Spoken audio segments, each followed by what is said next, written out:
Syria says one of its military air bases has been attacked. Russia has once again warned the United States not to take military North Korea's action. nuclear and missile capability has posed the toughest foreign policy dilemma.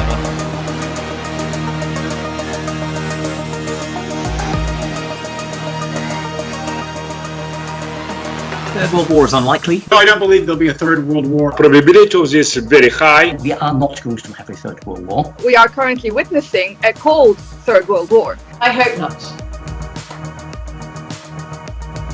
The Syrian conflict is already a global conflict. The North Korean leader is so close to getting a nuclear capability. This is perhaps the first period of the biggest powers simultaneously rubbing right up against each other. Western leaders believe they're more strong than Russia. Russia is an adversary.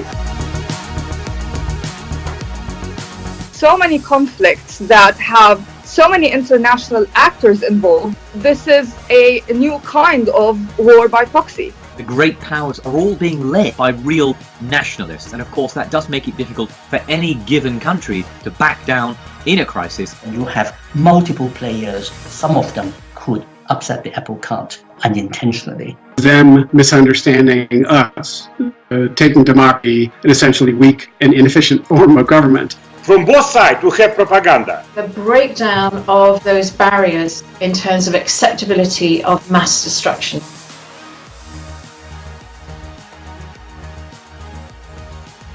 If Americans kill Russian soldiers.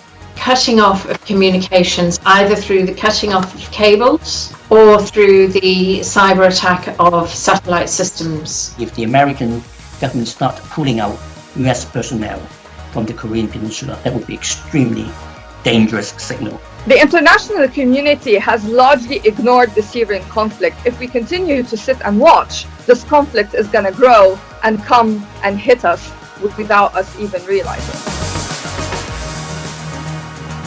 Though the Middle East is an area of conflict, there are many civil society actors working on the ground. It is these people who will be the pillars of peace when the time is right. We have the United Nations, we have arms control agreements, the kind we didn't have at an earlier age. All of these institutions are sort of a restraining web. I think there are more likely to be proxy wars, and the burden will be borne principally by others than by the great powers themselves. It's more likely to happen if we imagine it's impossible.